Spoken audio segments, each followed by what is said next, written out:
Yum, yum! Hey everybody.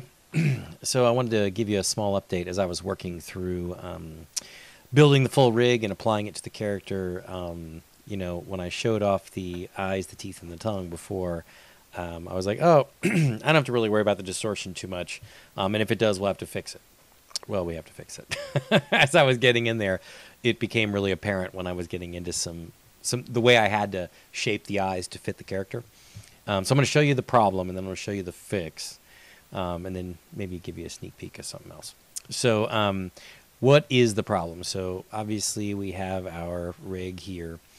And if we bring this up and we squish the eyes, let's do this. Let's scale things up, scale things over. And actually, let's just do this because it becomes more apparent when we do that, right? So if we rotate the eye now, you see the pupil and the iris here. And I do a rotate over, you'll see that the pupil and the iris as a piece are not lining up directly. I showed this in the last video. Now, as soon as you get to all the way to the side, it's fine. And the reason that this is happening is that the iris and the pupil are actually a separate deformation setup. So that's how I can do the scaling of the eyeball and not scale that, is it's kind of separate. It's being moved kind of as a rigid piece. The problem is that the rotation happens first, then the scale happens, right? So what's going on? This works out well for everything else, right? That means that if you rotate and then you squish it flat, it's going to look like it's rotating in that squish space, which is exactly what we want.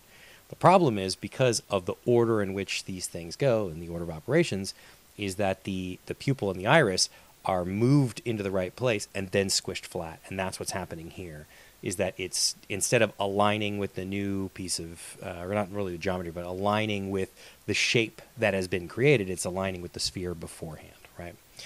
So I'm like, okay, I got to fix that. So I went into here and I adjusted it. So now we've got our same little setup here. But now we've got some extra channels. So first of all, let me show you it fixed. So if we do the same thing where we scale it over and then I rotate it over, let's do rotate, here we go, rotate over. Now you'll see that it's actually lined up with that space. It's not, it's much cleaner going through there.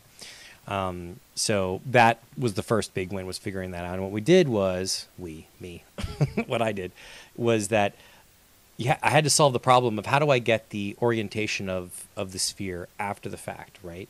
Because it's an order of operations. It goes rotate, then it goes squish. So what I did is I created a normal constraint. You can tell something to align to the normal of a polygon, an edge, or a vertex. So I took a vertex on the cornea, which is the ball, that's on the outside there, and there's a point right in the center, right where that is. So what I'm doing is it goes, it scales, and then it's aligning to the normal of the deformed cornea, which is always going to be in line with the sphere or the squished shape that it's in. So anyway, it's cool. I'll break all that down in the training, but it's neat. So this solves a real problem. You can still do all of this stuff in it, and it works in that same space, and it aligns up, which is great. All right, so it goes along that stuff there. Now, yes, you do wackiness, scale it way up and start rotating it up like this. You will get a little bit of distortion up at the top as it comes through, right? You see where it pushes a little bit, but at that point, it's looking straight up in the head. Chances are the character's not gonna have that problem. Okay, so what I realized too as I'm going in here is that, with a cartoon character, you can have a gigantic eye, right? Like you can have characters with really big eyes and then a tiny little mouth. So you end up with the idea of a round eye, a ball, really not fitting when it's a cartoon character, which is kind of what we expect from this kind of stuff. So I needed to create shaping controls, and really it's similar to this stuff here, right? It's very similar to this stuff, but I don't want to actually use these channels here because I want to leave these alone for animation. So I created another set of controls. Go here, select this guy. And what I've done is I've created some shaping controls. So now, after the fact, you can basically use the rig to help model the eyes into position. So I can go here and let's do this. And we'll bring up our channel hall. And so now I can go through and I can change the width of the eyes. I can change the height. We can push them forward to adjust them. And more importantly, what I realized was that, you know, you've got your start and your end point of your eyelid, right? Where the opening of your eye is. And some of these characters they're not really straight. It's not like straight on your head. With us, it's not even straight with us, right? It's more forward here and then it goes to the back. In a cartoon character, that can be really different. And it can also not line up with what a round eye would be.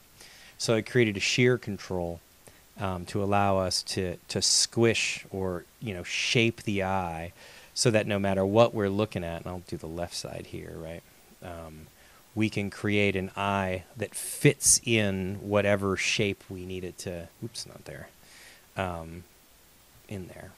So now you can literally model the eye into place using the rig, and it will all line up and deform properly as it goes through the space, lining up really well. So I figured this out, or not really figured it out. I knew it was something I was going to have to tackle. I was hoping I could get away with it, but as I was fitting the real eyes into the real rig, it showed a problem. So with that said, do you guys want to see a little sneak peek? I think you probably do. So check this out. This is Zoe. Zoe was modeled by a very good friend of mine, Jason Bickerstaff. I worked with him for over 10 years at Pixar. He was there for over 20. And when I was talking about the RMC way back in the day and doing the update, he offered to model a character for me. So this is the character that we're going to use in the training. And check this out. Here is the face rig. And if you notice the icon, it looks like Voltron.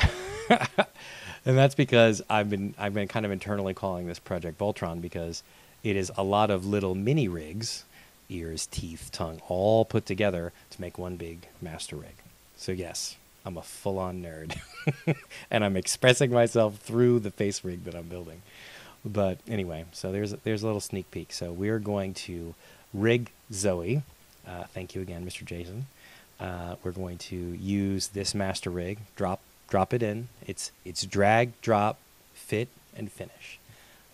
Anyway, we'll get more into that. This is a little sneak peek for you guys. So anyway, cool iRig stuff that is in place and working in a character, and we're going to learn all about it. Anyway, see you guys later.